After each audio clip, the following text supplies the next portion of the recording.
Hi friends, welcome back to my channel. ఈ రోజు మనం ఈ వీడియోలో 14th ఎపిసోడ్ ని చూద్దాము. లాస్ట్ ఎపిసోడ్ లో ఉమియాంగ్ ని పోలీసులు అరెస్ట్ చేశారు కదా. అసలు యాక్చువల్ గా ఏం జరుగుతుంది అంటే, మన ఉమియాంగ్ వాడి ఫ్రెండ్ తో కలిసి కుదవ వ్యాపారం చేస్తుండేవాడు. కుదవకి వచ్చిన ఒక వస్తువుని తీసుకుని వాళ్ళ ఫ్రెండ్ పారిపోయి ఉంటాడు. అతను పారిపోవడం వల్ల ఉమియాంగ్ ని అరెస్ట్ చేసి జైల్లో పెడుతున్నారు. ఇప్పుడు యేసున్ అలానే క్వాన్సెక్ ఇద్దరు కలిసి ఉమియాంగ్ ని చూడ్డానికి జైలుకి వస్తున్నారు. కొడుకు అలా జైల్లో ఉండడం చూసి వాళ్ళిద్దరికి చాలా బాధగా ఉంది. వాడితో ఫ్రెండ్షిప్ చేయొద్దని మేము ముందు నుండి చెప్తూనే ఉన్నాము. వాడు దొంగతనం చేసి నిన్ను పోలీసుల దగ్గర బాగా ఇరికించేశాడు చూడు, అందుకే వాడితో ఫ్రెండ్షిప్ చెయ్యకు అని నెత్తి నోరు కొట్టుకున్నాము. నేను చిన్నప్పటి నుండి ఆ అబ్బాయిని చూస్తూనే ఉన్నాను. వాడు మన ఇంటికి వచ్చినప్పుడల్లా ఉత్త జేబుతో ఇంటికొస్తాడు, కానీ ఇంటికి వెళ్ళేటప్పుడు మాత్రము 2 జేబులు నింపుకొని వెళ్తాడు అని యేసును అంటూ ఉంటే, మా ఇప్పుడు ఇదంతా మనం చెప్తే నన్ను పోలీసులు వదిలేస్తారా ఏంటి? పైగా ఆ కుదవ పెట్టిన ఆవిడేమో మనస్సాక్షే లేకుండా ఆ వస్తువు ధర 70 లక్షలని అంటూ ఉంది.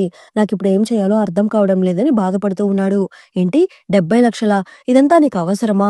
నీ తెలివి తక్కువ తనం వలన ఇప్పుడు నువ్వు జైల్లో ఉన్నావని యేసును బాధపడుతూ ఉంటే, అమ్మా నేనేం చేశాను? నేనేదో వ్యాపారం చేసి బాగా డబ్బులు సంపాదించాలని అనుకున్నాను. కానీ ఈ గవర్నమెంట్ సడన్ గా ఆర్థిక సంక్షోభం అని ప్రకటించడంతో నా షాప్ కి కస్టమర్స్ ఎవ్వరూ రాలేదు. వచ్చిన ఒక కస్టమర్ వల్ల కూడా ఇప్పుడు నేను పెద్ద ప్రాబ్లంలో ఇరుక్కున్నాను. ఇందులో నా తప్పేమన్నా ఉందా అని అంటూ ఉన్నాడు. అది విని క్వాన్సెక్కి కోపం వచ్చి, నువ్వు బిజినెస్ చేయడం కోసము గవర్నమెంట్ రూల్స్ ఏమీ విధించకూడదా? నువ్వు చెప్పే దాంట్లో కాస్తైనా న్యాయం ఉండాలి కదరా! అయినా నిన్ను బిజినెస్ చేయమని చెప్పి ఎవరు చెప్పారు? అని క్వాన్సెక్ అడుగుతూ ఉంటే, అవును నాన్న, నేను వ్యాపారం చేశాను. ఎందుకంటే మీలాగా జీవించాలని నేను అనుకోవడం లేదు. మీరిద్దరు గుండెల మీద చెయ్యి వేసుకొని చెప్పండి, మీరెప్పుడైనా నన్ను పొగిడారా? ఎప్పుడు మీ ముద్దుల కూతురు గుమియాంగ్నే పొగుడుతూ ఉండేవారు కదా. నేను కనీసం ఒక్కసారైనా తన మీద గెలవాలని కోరుకున్నాను. నాకెలాగూ చదువు సరిగా అబ్బలేదు. అట్లీస్ట్ వ్యాపారమైనా చేసి బాగా డబ్బులు సంపాదించి మీ దగ్గర మంచి పేరు తెచ్చుకోవాలని ఈ వ్యాపారాన్ని స్టార్ట్ చేశాను. కనీసం అప్పుడైనా మీరు నన్ను పొగుడుతారని అనుకున్నాను. కానీ నా జీవితం ఇలా తయారైంది. మీకు ఒక విషయం తెలుసా? నేను ఎందుకు నా కొడుక్కి సియాల్ అని పేరు పెట్టానో తెలుసా? ఆ పేరుకి అర్థం నంబర్ 1 అని. నేను ఎలాగో నంబర్ 1 గా రాలేకపోయాను. కనీసం నా కొడుకన్నా నంబర్ 1 అవ్వాలని కోరుకున్నాను. అందుకే వాడికి ఆ పేరు పెట్టాను అనేసి ఏదేదో పిచ్చి పిచ్చిగా వాగుతూ ఉన్నాడు. ఇప్పుడెందుకు ఇలా పిచ్చి పిచ్చిగా మాట్లాడుతున్నావు అని క్వాన్సెక్ కోప్పడుతూ, నీ మూర్ఖత్వం వల్ల నువ్వు తప్పుడు నిర్ణయాలు తీసుకొని ఇప్పుడు నా మీద నిందలేస్తున్నావా? నీకు సిగ్గులేదా? నువ్వంతా ఒక కొడుకువేనా అని క్వాన్సెక్ అరుస్తూ ఉన్నాడు. నాన్న ఇక చాలా ఆపండి. మీరేం నన్ను బయటకు తీసుకొని రావాల్సిన అవసరం లేదు. నా శిక్ష కంప్లీట్ అయిన తర్వాత నేను బయటకొస్తాను అనేసి అతను అక్కడి నుండి అలిగి లోపలికి వెళ్ళిపోతున్నాడు. ఇక్కడేమో ఎన్సుక్ సాంగిల్ దగ్గరికి వచ్చి, నాన్న నా భర్తని పోలీసులు అరెస్ట్ చేసి తీసుకొని వెళ్ళిపోయారు. 70 లక్షలు ఇస్తేనే వాళ్ళు నా మొగుడిని విడిచిపెడతారంట. మీరు దయచేసి నాకు ఆ డబ్బులిచ్చి హెల్ప్ చేయండి. లేదంటే కనీసం ఆ ఆస్తిలో నా వాటా అయినా నాకు ఇప్పించండి అని అడుగుతూ ఉంటే, దానికి సాంగిల్ ఏమో, ఏదో నీ డబ్బులు నా దగ్గర ఇచ్చిపెట్టినట్టు అడుగుతున్నావేంటి? ఒక కూతురుగా నువ్వు నా కోసం ఏం చేశావు? నీకు డబ్బులు అవసరం అవ్వగానే నా దగ్గరకు వచ్చి అడుగుతున్నావా అని అంటూ ఉన్నాడు. నాన్న మీకు నేను చెప్పేది అర్థం కావడం లేదా? ఈ ఊరు నా బిడ్డని ఒక దొంగ కొడుకని పిలవాలని మీరు కోరుకుంటున్నారా? ప్లీజ్ దయచేసి నాకు సహాయం చేయండి అని అడుగుతూ ఉంది. అతని మీద ఏ తప్పు లేకపోతే పోలీసులే అతన్ని విడిచిపెట్టేస్తారు. నువ్వెందుకు అనవసరంగా ఇక్కడికి వచ్చి నన్ను బ్రతిమలాడుతున్నావని అంటూ ఉన్నాడు. ఇంకా ఆ మాటలకి కూతురికి కోపం వచ్చి, నాన్న నాకు గుమియాంగ్ ని చూసినప్పుడల్లా ఒక విషయంలో అసూయగా ఉండేది. వాళ్ళ నాన్న ఉన్నంత సపోర్టివ్ గా మా నాన్న ఎప్పుడూ లేడని నాకు బాధగా ఉండేది. మీరు మీ డబ్బుతోనే బ్రతకండి అనేసి తను అక్కడి నుండి వెళ్ళిపోతూ ఉంది. దానికి సాంగిల్, నాకు కూడా సేమ్ ఫీలింగ్, నువ్వు కూడా నాకు మంచి కూతురువే కాదని అరుస్తూ ఉన్నాడు. భార్య వెంటనే 70 లక్షలే కదా, తనకు ఆ డబ్బులు ఇచ్చి సహాయం చేయొచ్చు కదా అని అడుగుతూ ఉంది. ఏంటి 70 లక్షలే అంటున్నావా? అంత డబ్బులు సంపాదించడానికి నేను ఎంత కష్టపడుతున్నానో నాకే తెలుసు. నువ్వు ఎప్పుడైనా కనీసం 100 రూపాయలన్నా సంపాదించావా? ముందు నువ్వు డబ్బులు సంపాదించి తర్వాత నా దగ్గరకు వచ్చి మాట్లాడని అంటూ ఉన్నాడు. నాకు మీలాగా డబ్బులేం ఇంపార్టెంట్ కాదు. నాకు నా పిల్లల యొక్క ప్రేమ ఆప్యాయత ఉంటే చాలు. వాళ్ళ సంతోషమే నా సంతోషం కూడా. వాటితో పోలిస్తే డబ్బులేమీ పెద్ద మ్యాటర్ కాదు అని అంటూ ఉంది. అది విని సాంగిల్, ఏదో పిల్లల మీద నీకు మాత్రమే ప్రేమ ఉన్నట్టుగా మాట్లాడుతున్నావేంటి? వాళ్ళ మీద నాకు కూడా ప్రేమ ఉందని అంటూ ఉన్నాడు. మీకు నేను చెప్పింది ఏది పూర్తిగా అర్థం కాలేదనుకుంటా. ఒకళ్ళు మన పక్కనే ఉన్నప్పుడు మనకి వాళ్ళ వాల్యూ అస్సలు అర్థం కాదు. వాళ్ళు చనిపోయిన తర్వాతనే మనకి వాళ్ళ వాల్యూ అర్థమవుతుంది. బహుశా మీరు సడన్ గా చనిపోతే మీ పిల్లలు మిమ్మల్ని గుర్తుంచుకుంటారా? ఒకసారి మీరే బాగా ఆలోచించండి అనేసి ఆవిడ అక్కడి నుండి వెళ్ళిపోతూ ఉంది. అది తలుచుకొని సాంగిల్ బాగా ఆలోచిస్తూ ఉన్నాడు. ఇక్కడేమో యేసున్ అలానే యేసున్ వాళ్ళ ఆంటీలందరూ కలిసి దొంగతనం చేసిన అబ్బాయి వాళ్ళ అమ్మ దగ్గరికి వచ్చి న్యాయం అడుగుతూ ఉన్నారు. మీ కొడుకు ఎక్కడున్నాడో కాస్త చెప్పండి అని అడుగుతూ ఉంటే, మీరు నన్ను కొట్టినా పర్లేదు కానీ వాడు ఎక్కడున్నాడో నాకు తెలియదు అని ఆవిడ కవర్ చేసుకుంటూ ఉంది. ఆ ఆంటీలు కోపం వచ్చి, మీ అబ్బాయి చేసిన తప్పుకి మా అబ్బాయికి శిక్ష పడటం ఏంటి? మర్యాదగా నీ కొడుకు ఎక్కడున్నాడో చెప్తావా లేదా అని అరుస్తూ ఉన్నారు. ఏంటి మీ అబ్బాయి శిక్ష పడ్డానికి నా కొడుకు కారణమా? నా కొడుకు కనిపించకుండా పోవడానికి మీ అబ్బాయే కారణం. వాడి వల్లే నా కొడుకు జీవితం నాశనం అయిపోయింది. ముందు నా కొడుకుననాలి. వాడికి ఎవరు మంచోళ్ళో, ఎవరు చెడ్డోళ్ళో ఇంకా అర్థం కావడం లేదు అని ఆవిడ నోటికొచ్చినట్లల్లా మాట్లాడుతూ ఉంది. ఆ ఆంటీ వాళ్ళేమో షాప్‌లో వస్తువులన్నీ కొత్తగా ఉండడాన్ని గమనిస్తున్నారు. మీ షాప్‌లో అన్ని వస్తువులు కొత్తగా ఉన్నాయి ఏంటి? నీ కొడుకు దొంగతనం చేసిన డబ్బులతో నీకిదంతా కొన్నాడా అని అరుస్తూ ఉన్నారు. దానికి ఆవిడ మీ దగ్గర ఏమైనా ఆధారాలున్నాయా అని అడుగుతూ ఉంది. ఆ మాటలకి ఆంటీలకి పిచ్చ కోపం వచ్చి, మీ కొడుక్కి దొంగ బుద్ధులు ఎక్కడి నుండొచ్చాయో నాకిప్పుడే అర్థమవుతుంది అని అరుస్తూ ఉన్నారు. ఊరికే నన్నరుస్తున్నారేంటి? ఈ యేసును కూడా స్కూల్ డ్రాప్ ఔటే కదా! ఆమెకు పుట్టిన కొడుకు మాత్రం ఎలా ఉంటాడు? ఖచ్చితంగా వాడు దొంగే అయ్యుంటాడని అంటూ ఉంది. ఆ మాటలు విని యేసునికి పిచ్చ కోపం వచ్చి ఆవిడ జుట్టు పట్టుకొని తంతూ ఉంది. నా కొడుక్కి మాత్రం ఏమైనా జరిగితే నేను చూస్తూ ఊరుకోను. నీ అంతు తేలుస్తాను. మర్యాదగా ఆ 70,00,000 ఇవ్వని అరుస్తూ ఉంది.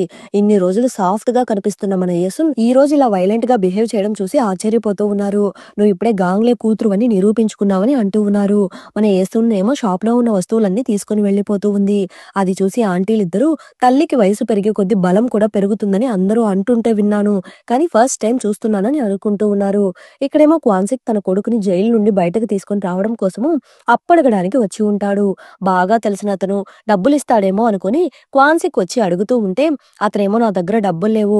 డబ్బులు లేక నా సామాన్లను నేనే డెలివరీ చేసుకుంటున్నాను. ఇంక మీరు నా దగ్గర అప్పడగడానికి వచ్చారా అని అంటూ ఉన్నాడు. మీకు నా గురించి బాగా తెలుసు కదా! నేను చేపలు పట్టి ఖచ్చితంగా మీ అప్పులన్నీ తీర్చేస్తానని చెప్తూ క్వాన్సిక్ అతన్ని కన్విన్స్ చేయడానికి ట్రై చేస్తూ ఉన్నాడు. మీరు అప్పెలా తీర్చగలరు? మీరింకా పాత పద్ధతిలోనే చేపలు పడుతున్నారు. పైగా మీరు చాలా నిజాయితీ కలిగిన మనిషి అని అతను అంటూ ఉన్నాడు. వీళ్ళు మాట్లాడుకున్నదంతా అక్కడున్న ఆవిడ వింటూ, ఈయన చాలా మంచివాడు. వాళ్ళ కొడుకు చేసిన ఒక చిన్న పొరపాటు వల్ల ఇతను అందరి దగ్గర అప్పడగాల్సొచ్చింది అని అనుకుంటూ ఉంది. క్వాన్సిక్ ఎంతసేపు బ్రతిమలాడినప్పటికీ అతను డబ్బులు ఇవ్వనని చెప్తూ ఉన్నాడు. క్వాన్సిక్‌కి వేరే దారి లేక తన దగ్గరున్న బోటుని అమ్మేస్తున్నాడు. బోట్‌లో ఉన్న తన వస్తువులన్నిటిని ప్యాక్ చేసుకుంటూ ఉన్నాడు. అప్పుడు తనకి యేసును ఫస్ట్ టైమ్ రాసిచ్చిన కవిత ఒకటి కనిపిస్తుంది. దాన్ని చూడగానే క్వాన్సిక్ పాతవన్నీ గుర్తు చేసుకుంటూ ఉన్నాడు. ఇప్పుడు క్వాన్సిక్ వస్తువులన్నిటిని ప్యాక్ చేసుకొని బయటకు వస్తూ ఉంటే, ఆ బోటు కొన్న అతను వాళ్ళ ఫ్యామిలీతో కలిసి వస్తూ ఉన్నాడు. అప్పుడు క్వాన్సిక్, మీకు బోటు చూడాలని అంత ఆసక్తిగా ఉందా? బోటుకి ఏం పేరు పెట్టాలో ఆలోచించుకున్నారా అని అడుగుతూ ఉంటే, నేను ఈ బోటుకి నా కూతురు పేరు పెట్టబోతున్నాను అనేసి క్వాన్సిక్‌కి అతను హెల్ప్ చేస్తూ ఉన్నాడు. అతను అందులో ఉండే బుక్స్ అన్నిటిని చూస్తూ, ఇవన్నీ చేపలు పట్టడానికి వాడే పుస్తకాలు. వీటిని నేను ఉంచుకోనా అని అడుగుతూ ఉన్నాడు. నేను ఇక మీదట ఎలాగో బోట్‌లో పని చేయలేను. కాబట్టి వీటన్నిటిని మీరే ఉంచుకోండి అని వాటిని ఇస్తూ ఉన్నాడు. అది చూసి ఆ పాప హ్యాపీగా ఫీల్ అవుతూ, థాంక్ యూ తాతయ్య అని అంటూ ఉంది.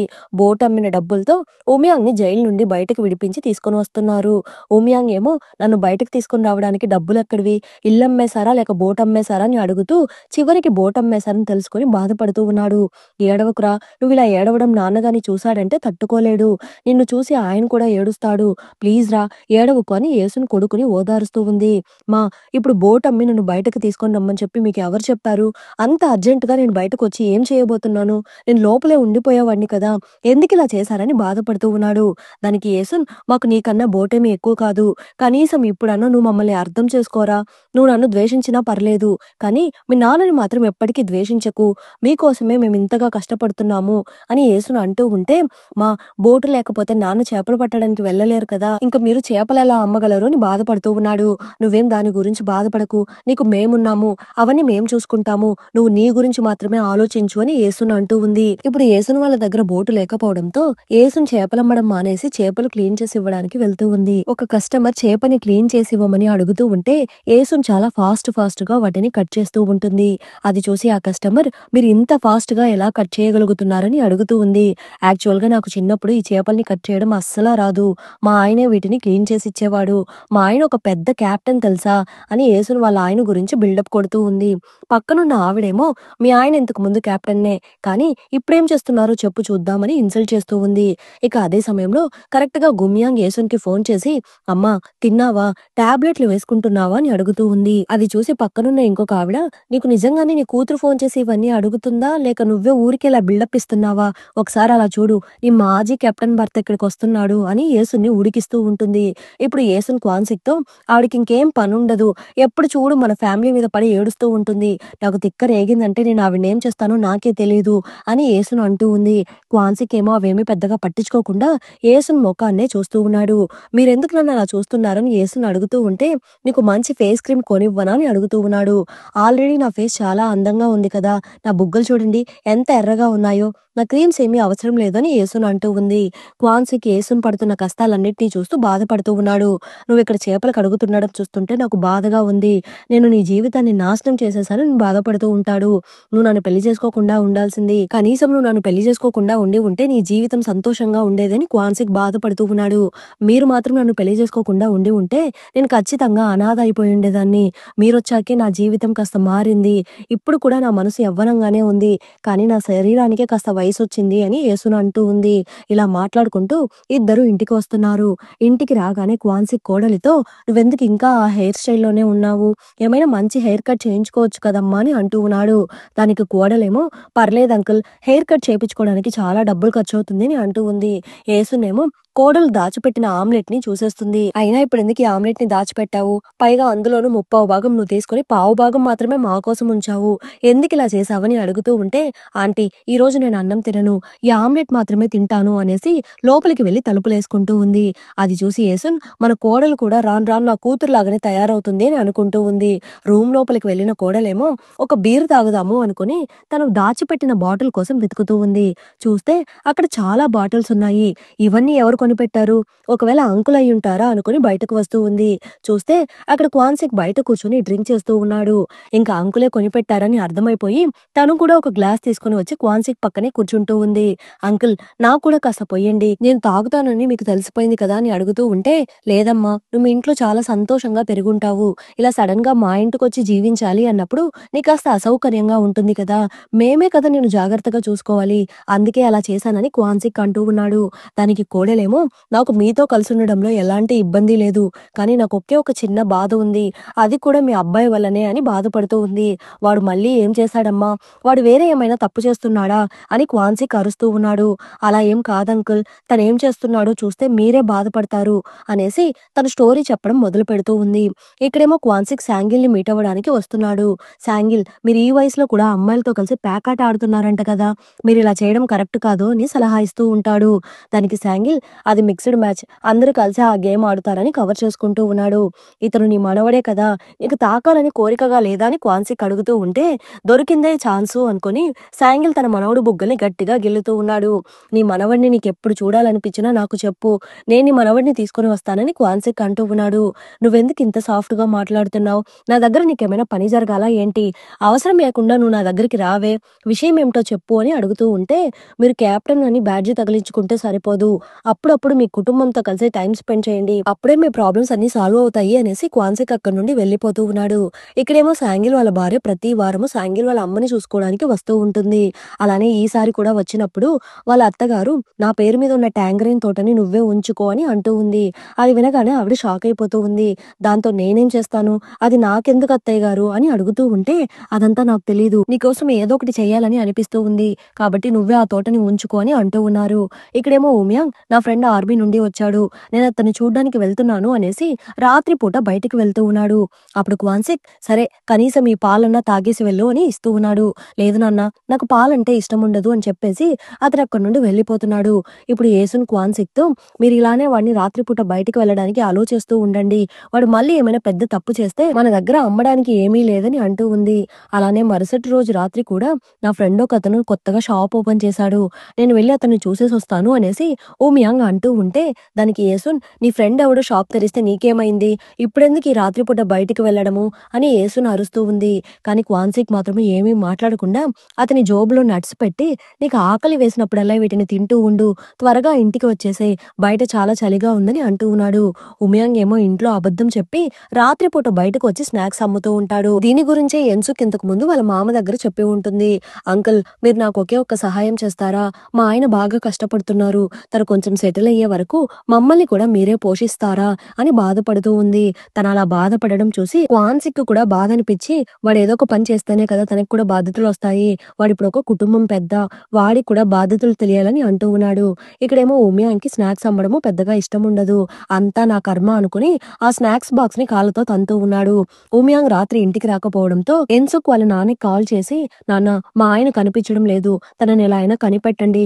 లేకపోతే నేను కూడా చనిపోతానని ఏడుస్తూ ఉంది. అంతలో యేసున్ రూమ్ నుండి బయటకు వస్తూ, ఏవండి మన బాబు బోట్ ఎక్కడాన్ని ఎవరో చూసారంట. నాకు ఇప్పుడే వాళ్ళు ఫోన్ చేసి చెప్పారని అంటూ ఉంది. ఈ తుఫాను సమయంలో వాడెందుకు బోట్ ఎక్కాడు? వాడిని ఎలా అయినా కాపాడాలి అనేసి ఇద్దరు వేగంగా పరుగులు తీస్తూ ఉన్నారు. క్వాన్సిక్ ఏమో ఆ బోటు ఓనర్ కి కాల్ చేసి, దయచేసి నా కొడుకుని ఒడ్డుకు తీసుకురండి. నేను కావాలంటే మీ గ్యాస్ డబ్బులు ఇచ్చేస్తానని బ్రతిమలాడుతూ ఉన్నాడు. కానీ ఆ కెప్టెన్ ఏమో దానికి ఒప్పుకోవడం లేదు. అంతలో శాంగిల్ అక్కడికి వచ్చి క్వాన్సిక్ దగ్గర నుండి ఫోన్ లాక్కొని, నేను శాంగిల్ని మాట్లాడుతున్నాను. మర్యాదగా బోటుని వెనక్కి తిప్పు. నేను రెట్టింపు డబ్బులు ఇస్తానని అంటూ ఉన్నాడు. ఆ కెప్టెన్ డబ్బులకి కక్కుర్తిపడి ఉమియాంగ్ ని ఒడ్డుకు తీసుకొని వస్తున్నాడు. ఇదిగోండి మీ అబ్బాయిని మీరే ఉంచుకోండి. వాడు నా బోట్లో వాంతులు చేసి నా బోట్ అంతా పాడు చేసేసాడని తిడుతూ ఉన్నాడు. క్వాన్సిక్ ఏమో కొడుకుతో, నీకు అసలు బుద్ధుందా? ఈ తుఫాన్ సమయంలో ఎవరైనా చేపలు పట్టడానికి వెళ్తారా అని అరుస్తూ ఉన్నాడు. మరి మీరెందుకు ప్రతిరోజు చేపలు పట్టడానికి వెళ్లారని కొడుకు అడుగుతూ ఉంటే, చేపలు పట్టడానికి వెళ్తే ఎక్కువ డబ్బులు వస్తాయని నీకు ఎవరు చెప్పారా? అవన్నీ అబద్ధమని క్వాన్సిక్ అరుస్తూ ఉన్నాడు. నాన్న, నాకు మన బోట్ ని విడిపించుకోవాలని కోరికగా ఉంది. అందుకే నేను చేపలు పట్టడానికి వెళ్ళానని అంటూ ఉన్నాడు. నాకు ఆ బోట్ వద్దు. నువ్వు ఇక మీదట ఆ బోటు గురించి మర్చిపోయి మంచి జాబ్ చూసుకోరా అని అంటూ ఉన్నాడు. నాన్న, నేను రాత్రి పూట స్నాక్స్ అమ్ముతున్నట్లు నీకు తెలుసు కదా. నేను రాత్రి స్నాక్స్ అమ్ముతున్నప్పుడు అందరూ నా దగ్గర స్నాక్స్ కొనుక్కుంటున్నారు. కానీ అందరూ మీ నాన్న చాలా మంచివాడు, మీ నాన్న మాట వినని అంటూ ఉన్నారు. ఆల్మోస్ట్ అందరూ సేమ్ ఇలా అనే చెప్తూ ఉన్నారు. అదెలా సాధ్యమని కొడుకు అంటూ ఉంటే మనకు ఒక చిన్న ఫ్లాష్ బ్యాక్ ని చూపిస్తున్నారు. కొడుకు వ్యాపారం బాగా జరగాలి అనేసి నాన్నే శాంగిల్ దగ్గర కాస్త డబ్బులు ఇచ్చి, మీకు తెలిసిన వాళ్ళందరికీ ఈ డబ్బులు ఇచ్చి నా కొడుకు దగ్గర స్నాక్స్ కొనమని చెప్పండి అని చెప్పి ఉంటాడు. అదంతా ఉమియాంకి తెలిసిపోయి అతను ఎక్కడికైనా వెళ్ళిపోదామని వెళ్తూ ఉంటాడు. నాన్న, మీరు ఇంకా ఎంతకాలం నన్ను ఇలా ప్రొటెక్ట్ చేస్తూ ఉంటారని అరుస్తూ ఉంటే, ఇక అదే సమయంలో యేసున్ అక్కడికి వచ్చి, ఎందుకురా ఇలా చేస్తున్నావు? నీకేమైనా జరిగితే మేము తట్టుకోలేమని ఏడుస్తూ ఉంది.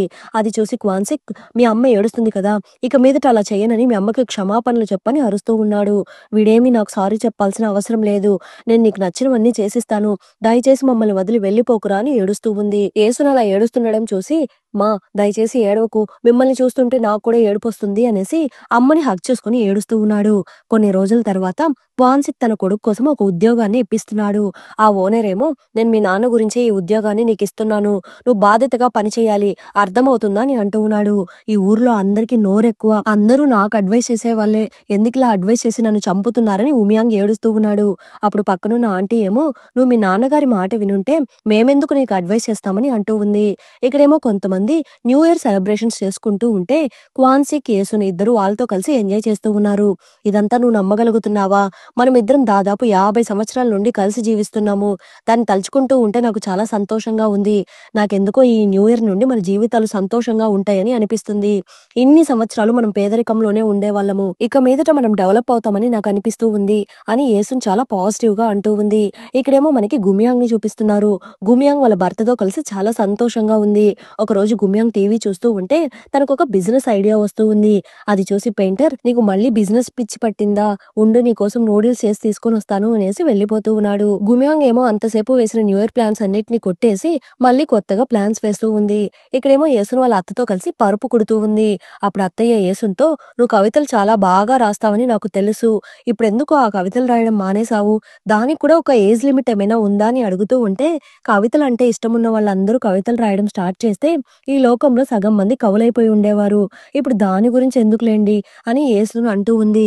ఎందుకలా డల్ అయిపోతున్నావు? నీ టాలెంట్ మాత్రం నాకుండి ఉంటే నేను ఈ పాటకు ఒక పుస్తకం రాసేసి ఉండేదాన్ని అని అంటూ ఉన్నారు. ఆ మాట వినగానే యేసున్ మనసులో, నేనెందుకు ఈ కవితలు రాయడం మానేయాలి, మళ్ళీ రాయడం మొదలు పెడదాము అనుకుని తన కూతురు కొనిచ్చిన పుస్తకాన్ని ఓపెన్ చేసి కవితలు రాయడం మొదలు పెడుతూ ఉంది. అక్కడ యేసున్ ఎలాగో ఒక మంచి డెసిషన్ తీసుకుందో అలానే ఇక్కడ క్వాన్సిక్ కూడా ఒక నిర్ణయం తీసుకుని ఒక రియల్ ఎస్టేట్ వ్యాపారిని కలుస్తున్నాడు. భవిష్యత్తులో భూముల ధరలు భయంకరంగా పెరగబోతున్నాయి. మీరు ఇప్పుడు తీసుకున్న నిర్ణయం వల్ల మీకు భవిష్యత్తు బాగుంటుంది. ఈ నిర్ణయం వల్ల మీ కుటుంబం సంతోషంగా ఉండబోతుంది. అలానే మీ కూతురు కూడా ఏదో కొత్తగా బిజినెస్ స్టార్ట్ చేయబోతుందని విన్నాను. ఆమెకు కూడా ఇది ఒక మంచి సపోర్ట్ కింద ఉంటుంది. ఇంకా ఏం ఏమీ ఆలోచించకుండా సంతకం పెట్టమని అంటూ ఉన్నాడు. ఇంతకు ముందు యేసుని చెప్పింది కదా, ఈ కొత్త సంవత్సరం నుండి మన జీవితాలు బాగుపడబోతున్నాయి అని. అందువల్ల అందరూ వాళ్ళ వాళ్ళ సొంత నిర్ణయాలు తీసుకుంటున్నారు. అంతటితో ఈ ఎపిసోడ్ ఎండ్ అయింది. వీళ్ళు తీసుకున్న నిర్ణయాల వల్ల వాళ్ళ జీవితాలు ఎలా మారబోతున్నాయో నెక్స్ట్ ఎపిసోడ్ లో చూద్దాము. ఈ ఎపిసోడ్ ఎలా ఉండిందో తప్పకుండా కమెంట్ చేయండి. ప్లీజ్ సపోర్ట్ చేయండి. Thanks for watching.